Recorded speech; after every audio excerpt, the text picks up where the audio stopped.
About we have a special guest, Miss Karin Carr. If you've been in any of my continuing education classes, especially about my video marketing courses, I brag about Karin Carr often and how she's been able to grow a thriving real estate business with video. And I'm so excited.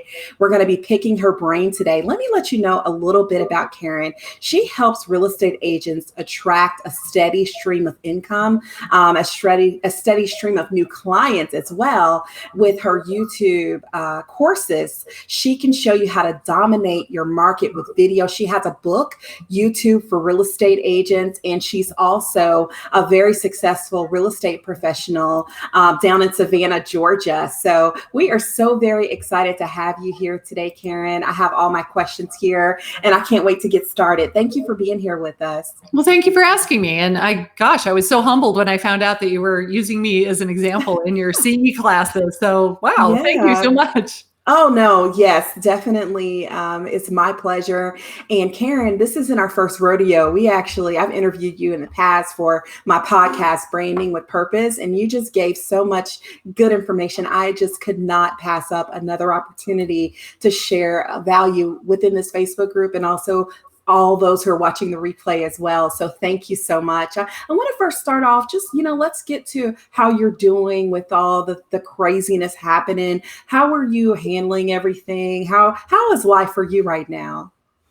Well, it's weird. Let's, call a spade a spade. Everybody's trying to work from home with their kids all around and trying to homeschool and do their jobs. It is the strangest thing that I've ever encountered, for sure. But yeah, what I decided was I was already making video. And now that I can't really go anywhere every day, I thought, could I increase my content production? So that's what we decided to do, and started making even more videos than before, because let's face it, we kind of have a captive audience right now. Everybody is home. They're online. Have you noticed how slow your internet is? Because the whole world is online simultaneously. Yeah. So if they're all online looking for information, you can't look a gift horse in the mouth, right? So we figured, let's make even more videos that we can put out there for the people that are looking for information in the Savannah market, so that we are the ones that they find when they're doing that search.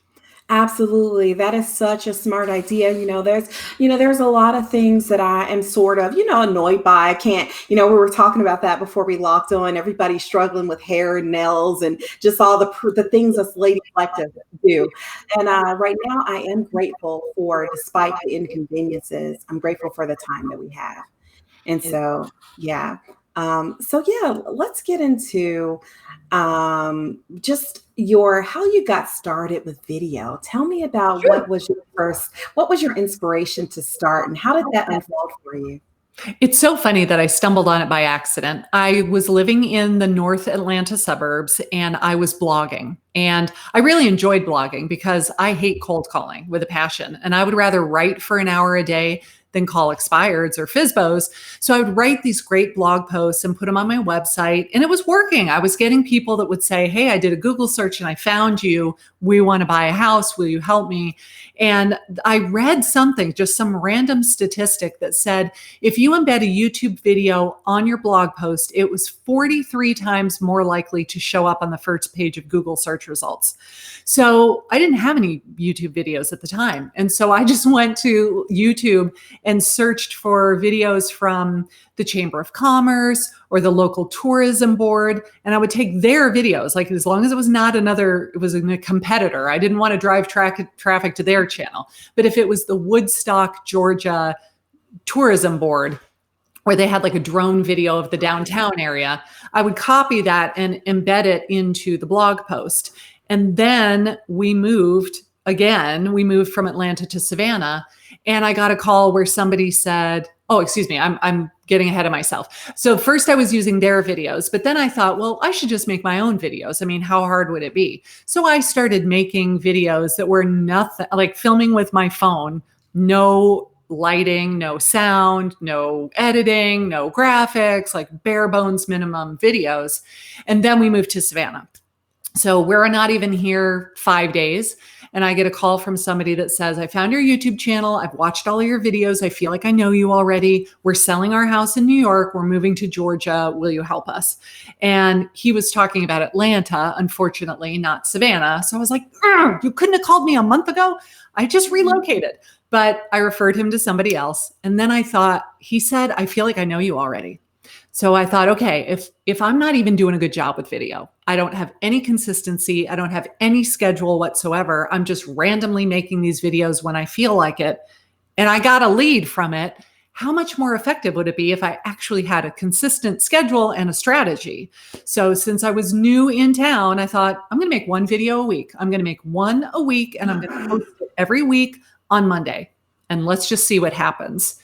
Within 6 months, that's where I was getting the majority of my business. It's insane how quickly it happened. That's amazing. Let's talk about your equipment and, just not having a strategy initially. One of the things when I speak with real estate professionals, some of them, there are a lot of type A real estate professionals. That's why they're so good at what they do. Yes. They just want to make sure everything's perfect, everything looks polished, but maybe they don't have the equipment right now or the content. Can you tell me how you started with that? And then how did you get to where now when we go to your YouTube channel, everything looks amazing? Did you start off out the bat like that? How did that evolve for you? Yes, I was fabulous from day one because I was a Hollywood producer. Said nobody ever, except one guy. I do know one guy, Trevor Jones. He was awesome. He was a Hollywood editor for 20 years before he became a real estate agent. Most people are not like that. So here's my fancy recording device, right? It's my phone. And I think I had a $12 microphone that clips on right here with a big long cord that just plugged into the headphones jack. And that was pretty much it. Then I upgraded to some fancy stuff like this. It's a tiny little tripod with a place that holds the phone. And then this is a ring light. I mean, it's not big. It's like 6-8 inches across, and it just sits on the desk. You put your phone in the thing, you turn on the light, and now it's pointing at you with light on you. I think that was like $29 on Amazon. We're not talking big fancy stuff. I did eventually buy a real camera, and it was so overwhelming to me. It was very intimidating. I had no idea how to use it. I would have to break out the user's manual every time I turned the sucker on. And it got to the point where I was like, forget it. I'm not using this thing because it's just too intimidating. I'll just stick with my phone, which I know how to use. Thank you very much. So I eventually upgraded to a microphone that is wireless so that I don't have to have a 30-foot cord that's always in a knot in my drawer. But other than that, it's really simple stuff. It's, film with your phone, have a Bluetooth microphone. You could even use your AirPods or whatever Bluetooth earbuds you have. Just have decent lighting. So my desk faces the window and the light from the window is coming in, and natural light is awesome. If you can get away with nothing more than natural light, that's totally fine. And that's pretty much it. I love it. Yeah. I feel like, I can just have people skip taking my 3-hour CE and just have them watch this podcast right now. Cause that is exactly what I tell people. I have a big, fancy, expensive DSLR camera, and I tell them in my class, I don't use it. It's overwhelming. And I'm not going to post the video if it's sitting there on a disc somewhere else. I will post my video if I know they're on my phone. I can just do the editing on my phone or laptop and get that churned out. So I love your no nonsense, just laid back approach. So well, thank you. Yeah, I finally took that camera. I put it on a tripod. It's actually right behind my desk and over to the side. So whenever I do live streams, that's the camera that I use. And the only reason I do that is because it really is a good quality camera. So the resolution is awesome, but it's in the same place 100% of the time. And I don't have to take it down and put it up and change the lens and all the things. It's like I use it for one thing, and that's doing my live streams. Everything else I pretty much do with my phone or my iPad. Love it. Yeah. I remember some advice you gave when I interviewed you for the podcast, the Branding with Purpose podcast. And it was mainly about just how to get over fear, how to shake the haters off, how to just be more confident when you are trying to do video. Can you give some advice on people just starting out who just don't know where to start? And there may be fear around not looking and feeling perfect on camera. Right. Well, we all stink at the beginning. So every single person that you watch on YouTube, if you think they're amazing, they were not like that at the beginning. Let me tell you. So everybody starts somewhere. You do not win the Heisman Trophy the first day you play football. You have to get out there and practice and do it over and over and over again for months and months and months before you get to the point where you're like, okay, this is a piece of cake now. I can do this in my sleep. I don't even think about it. But at the beginning, nobody's like that. So how do you get there? You practice. You do it over and over and over again. If you make one video a month, you're not really going to get much better because you're not doing it over and over frequently enough to really make it part of your DNA. You know what I mean? What do they say that you have to do it for how many days before it becomes a habit? It's really true. The more you do it, the easier it gets, the more comfortable you feel. But if you're only doing it once a month or once every couple of weeks, it really takes a long time before you see any real improvement. But if you did one a week or two a week, I mean, if you've got the time to do 2 videos a week, just think how good you'd be in about 6 weeks from the sheer repetition of doing that. Yeah. And then as far as, just being afraid of what we look like on camera, I always tell people, look, you don't have to work with everybody that wants to buy or sell a house in your entire market area. You only want to work with the people that want to work with you. So when you get on camera and you are being your authentic self, you're doing 2 things. You're not only attracting the people that like your personality and would like working with you, but you're also repelling the people that are not a good fit for you. And I would argue that that's almost more important because I don't want clients that are a pain in my rear end. I don't want those people that when they call me, you're like, oh, I do not want to talk to this guy. I mean, we've all had clients like that, and it's not fun. It makes the whole transaction so stressful. I would much rather work with people that I like and that like me in return. So when you are just being yourself on camera, yeah, there will be people that go, oh, I don't like you at all. Okay, bye. You don't have to call me. I'm totally fine with that. And the other thing is, if you ever get nasty comments on your YouTube videos in the comments, it's a badge of honor because if nobody knows you exist, you're not going to get any comments. When you start getting like troll comments, you know you've made it. You know that your videos are showing up in the search results and people are actually watching them. And again, if they say something nasty, it's my channel. I can delete you and I can block you if I really want to. So. Yes, that is awesome. It's a great way, again, to qualify clients, showing up as yourself. And I tell people all the time, you've got to show up for yourself as yourself when you meet a client face to face, So why not just show up authentically as yourself so that you can attract the right clients? So, yep. Yeah. I was doing a presentation at our annual conference in Dallas, just the last trip I took before we were quarantined.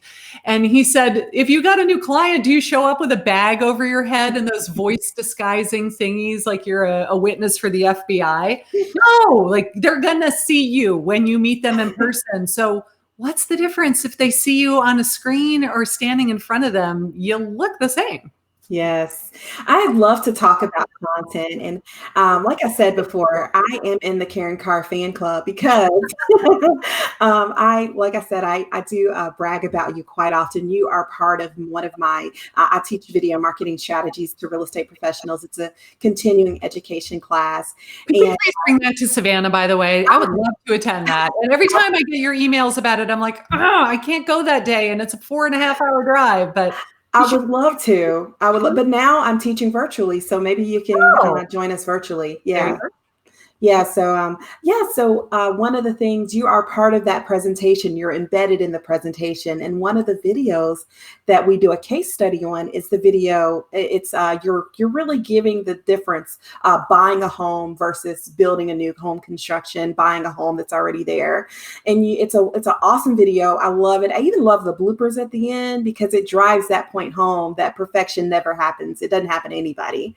And one of the things that I love is that it's social proof. That's why I talk about the class, is the fact that the content, the video, what you're saying, how you're delivering the content, it's number one, proving that you're an expert in the market that you serve. Secondly, you're answering a question that I'm sure a lot of your clients have for you, but you're doing it in an evergreen way through video format.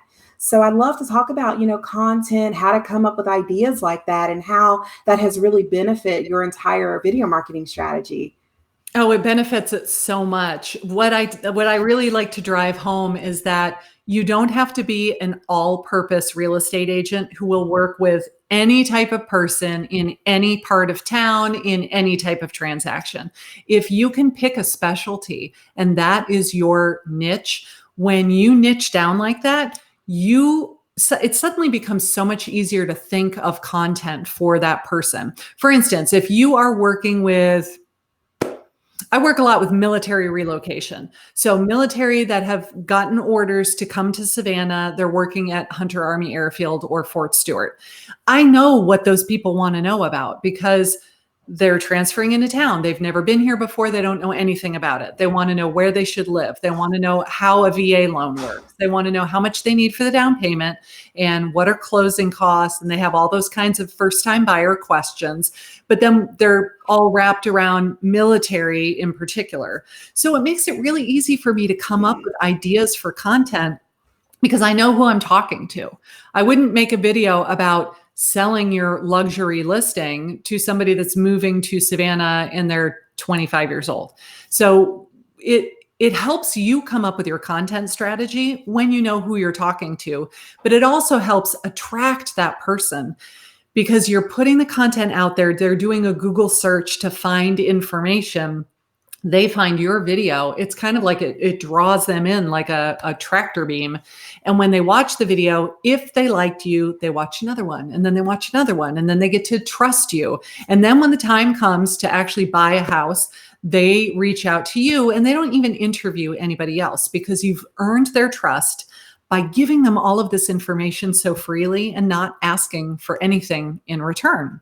And the video that you're talking about was, is it cheaper to buy or build a house? We had done a video about new construction. I think we'd done a couple of so I have a little team now and there's 3 of us. And I think we'd done a few video tours of specific neighborhoods where they were building. So like one was a Mungo Homes community and one was a D.R. Horton community. And we were looking at our analytics in YouTube and we could see which videos were getting the most views. And a lot of them were the new construction videos. So we said, we should make some more videos about new construction because people seem to really like these and they're getting a lot of views. And so that's where we came up with the inspiration from it, was simply look at your analytics and see what is resonating with your audience and then go make more videos like that. Yeah, wow. You just dropped so much, so many jewels in that one, talking point there. So I do want to go back to the fact that niching down, a lot of agents and realtors that I work with, that I can consult with in terms of their branding and their business strategy. A lot of them are really afraid. They feel like they're going to leave money on the table when they don't niche down. But I recently had a client who was struggling with this. She actually had quite a bit of success in the industry, but she did feel like she was all over the place and she was taking on clients that she really didn't want to and that sort of thing. And once we got her to create a buyer persona, we had her get real about the type of clients that she typically attracts, the type of clients that she wants to work with, the areas of town that she would prefer to serve. She ended up marketing specifically to those people. She created an avatar for that particular client. Her marketing budget decreased and her list price increased. She was more of a profitable real estate agent because she was able to niche down, and her content was much more effective because she was able to deliver the right type of content to her specific audience. So you are absolutely right about that. And as far as when you said they're afraid they're leaving money on the table, so my niche was buyers relocating to Savannah because they are in the military. The very first lead I got from my channel was a seller who is not in the military. So just because your channel has a focus and you have a very specific marketing message does not mean that you're not going to get any other business from other people. They're still going to find your content. And if they watch it and they like you, they're going to hire you. So don't operate from that place of scarcity and thinking, oh, I'm going to lose all this business if I have a focus. Hey, listen, I don't care where you live, whatever town you live in, you're not going to have 100% market share unless you are literally the only real estate agent in town. So would you rather just be Johnny all-purpose real estate agent who does the same thing that every other one of your competitors does? Or do you want to be the go-to person? Like, oh, Johnny is the one that specializes in beach homes. If you want to buy a beach home, he's the guy. Because then word spreads, you get referrals, all the things. Like having a specific specialty will always, always, always benefit you. Absolutely. And another thing I would like to touch on was when you mentioned analytics Mm-hmm. and, social media marketing, that's my thing. And I always, a lot of clients are still doing traditional marketing. I still think there's a place for it. But I always say, you don't know if I stood over my trash can, maybe you mailed a mailer to my neighborhood and I got your beautiful postcard you invested in, and I could have stood over the trash can with the value pack coupons in your mailer. There's no way that you can really track that. Right. But when you're using and leveraging platforms like YouTube, you can actually make marketing decisions based on your analytics, and you can adjust and refine your content, your messaging, whether or not the right audience is following you based on those analytics. So I love that you mentioned that. Yeah, the analytics back end of YouTube is a wealth of information, but most people don't even go look at it. They have no idea what their analytics are telling them. And you can learn some really, really great things. Like if you have a video that's 5 minutes long and you go watch your analytics and you see that everybody is leaving the video in the first 45 seconds, well, why is that? So you go and you watch it with a critical eye and you figure out, well, my intro was 30 seconds long. It's this montage of me walking around showing houses. Look how fabulous I am. And I'm losing their interest. So they don't even watch the content of the video because they bailed during my intro. Stop using that intro, right? Have an intro that's 3 seconds long instead. But you'll never know that if you don't look at your analytics. Yeah. Yeah. So let's talk about that word CTA, the call to action. Can you share a little bit about what the call to action is and how can we implement call to actions in our video marketing strategies? Yes, ma'am. So the call to action for your YouTube video will never, ever, ever be, if you know someone that wants to buy or sell, call me. Here's my phone number. Because on YouTube, they didn't come there to watch a sales pitch. They didn't come there to watch a commercial. They came there because they wanted to learn something, or they wanted to be entertained, or they wanted to be inspired, or maybe even a combination of all three. So at the end of your video, instead of saying, you do something for me, instead, you say, I want to do something for you. So if you have a great, I don't know, maybe it's like a VA buyer's guide, or it's a relocation guide, or it's a home seller's checklist, you can say, so now you know all about blah, blah, blah, but would you like to learn more? I've got this free resource for you. You can click it down below. They go to your website. You've put it on your website as a downloadable PDF. They have to give you their name, their email, their phone number in order to get it. And then when they do, they fill out the form, they get whatever it was that you were offering. And most of the time they put in valid contact information because you have not been trying to sell them. So you have earned their trust. I rarely get fake phone numbers. And people say, what? You don't get fake phone numbers? I don't, because not everybody's going to fill out that form, but the people that do fill out the form put in real contact information because I've earned their trust by not trying to sell them before they were ready to be sold. So I've offered them something of value. If they want it, they go get it. Cool. If you don't have something like that, get them to watch another video. So now we learned all about whether it was cheaper to buy or build, but do you want to see the 3 neighborhoods where they're still building for less than 200,000? Click right here and watch this video next. So they go watch that video next, and they get more FaceTime with you, and they get more opportunity to like you. They're getting more watch time on your videos so that you're making the YouTube algorithm happy. And the YouTube algorithm will say, oh, people really like your content. I'm going to have it show up higher in the search results. And I'm going to suggest that more people watch it. It's like everybody is happy, right? So you are giving them value, they're offering more stuff, or you're just driving them to watch another video, but you don't say, call me, here's my phone number, all that kind of stuff. Love it. Yeah. Now, I've wanted to ask because I am not very heavy on YouTube. I'm heavy in other places, but I'm just now starting. I've been trying to post to YouTube for 2 years now. And now I'm starting to put my webinars, and I'm noticing that my views are going up because, and my followers, because I've been more active on there. Mm-hmm. And I've always want to ask people like you who actually have a lot of followers and that sort of thing, are there any secret hacks to get people to watch your videos and to get those followers in terms of tags, or, what can we do in order to ensure viewability for our videos?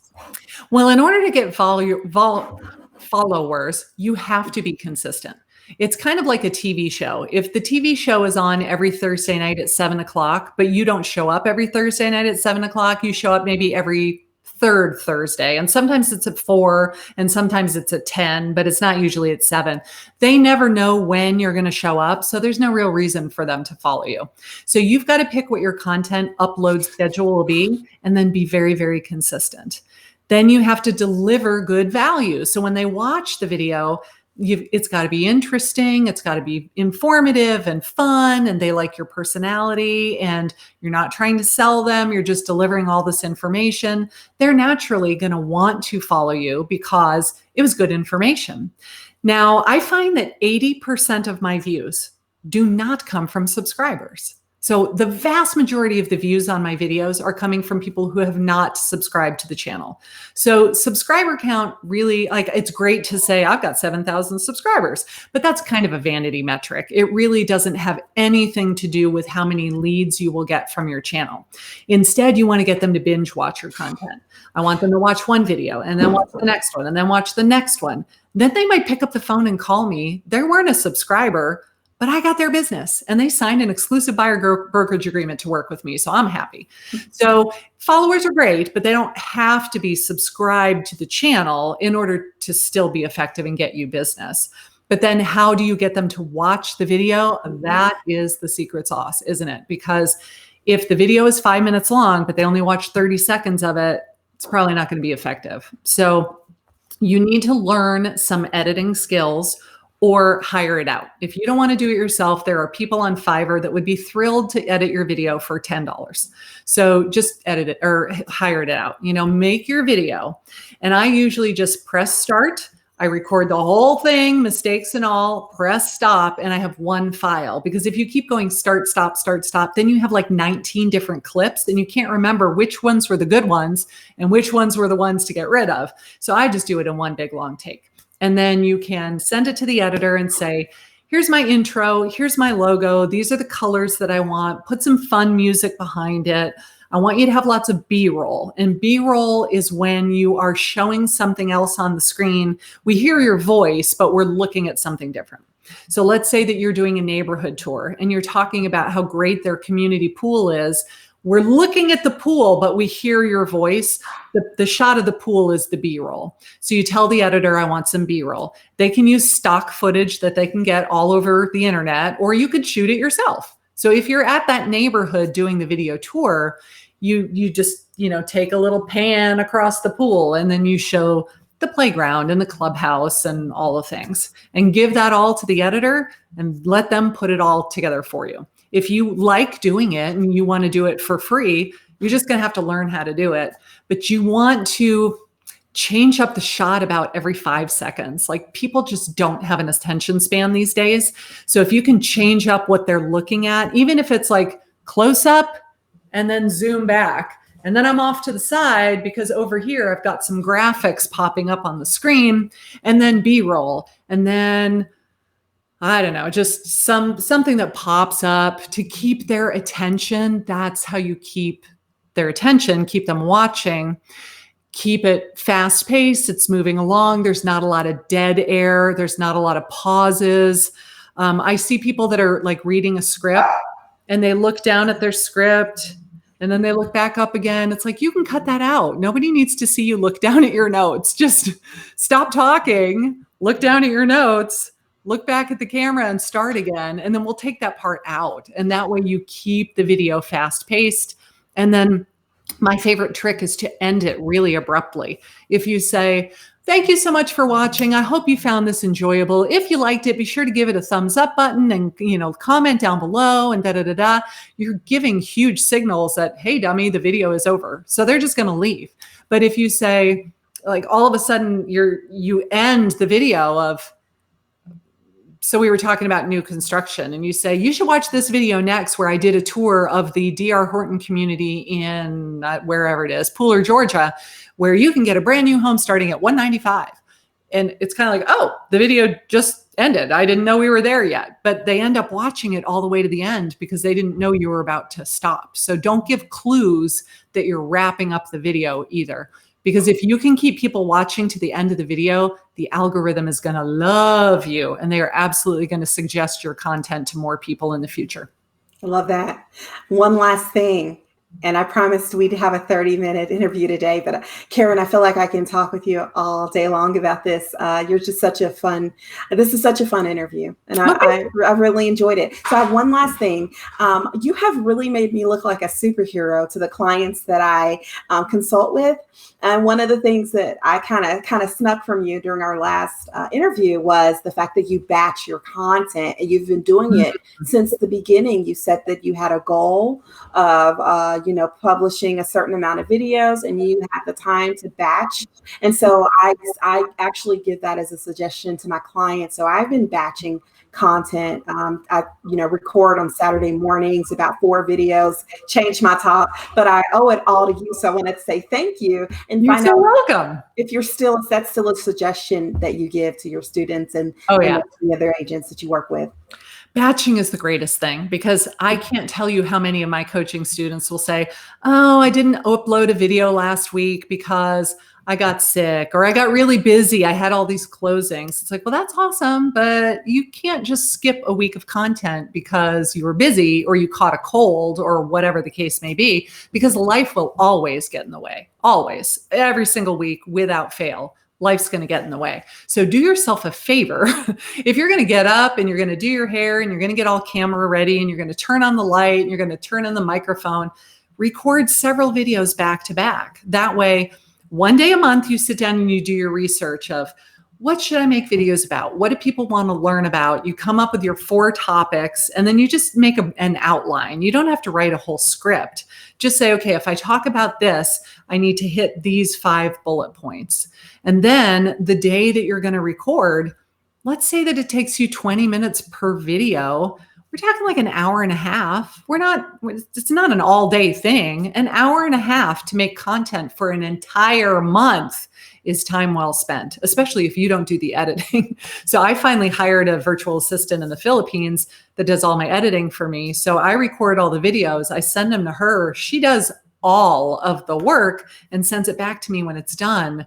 Yeah, that's pretty awesome. And she charges me $3 an hour. I think it's less than that, actually. It's insane. I need her number. Yeah, really. Because the dollar goes so far in the Philippines, and she's super, super talented and very qualified. It's not like I'm getting bottom of the barrel people. They're amazing. And so if you can outsource it, leverage that small amount of money to get lots and lots of hours of time back. Yeah, so I told you through email, some of our team members are in the Philippines. Mm-hmm. We are my web designers in the Philippines, and so is my graphic designer. And the quality of work is amazing. Yeah. And you're right; the dollar does go fast, and I've got really great results from that. So, So thank you so much for being here. I just wanted to find out if you have any last tips, and also where can we find you, your book, your course, all that good stuff. Oh, okay, great. Any last tips? Let's see. You will always find a reason not to do video, but it's getting to the point where video is no longer optional. So if you're going to spend the time to make a video, put it on YouTube where you know people are looking for it. That's why I love YouTube so much. It's not really social media, it's a search engine. It's like Google. It's more like Google than it is Facebook or Instagram. It really is a search engine that's all visual format. So if somebody is going out there and they are searching for selling my house in Dallas fast, or moving to Cincinnati, or how much does it cost to hire a real estate agent? They don't go on Facebook and Instagram to do that research. They go to Google. And because Google owns YouTube, your video will absolutely show up on the first page of Google search results for free if it's a good video and it's performing well in YouTube. So take advantage of the fact that it's a search engine, and know that the only people who are ever going to watch that video were the people that were searching for that content. To me, that's huge. Every single person that watches my videos wanted that content. They were searching for it. That's why they saw it in the first place. So you can follow me at YouTube for Agents. I have a YouTube channel for real estate agents called YouTube for Agents, where I share tips and tricks like this. I have a Facebook group called YouTube for Real Estate Agents. My website is YouTube for Agents. You're seeing a theme here. My book is called YouTube for Real Estate Agents. So I am all about the YouTube, and I just promote it everywhere because it's been so successful for me and for so many of my coaching students. It really is awesome. That's awesome. And it sounds like you've definitely worked on your brand. I see today you're wearing YouTube red as well. Yeah. So so Karin, again, it's always a pleasure being able to connect with you and catch up with you. And I really appreciate the time that you've taken today to be on the Real Estate Marketing Podcast. I just want to thank you, and I hope you have a great one. We'll talk soon. Thank you so much, Shantha. It was my pleasure. All right. Thanks. You bet.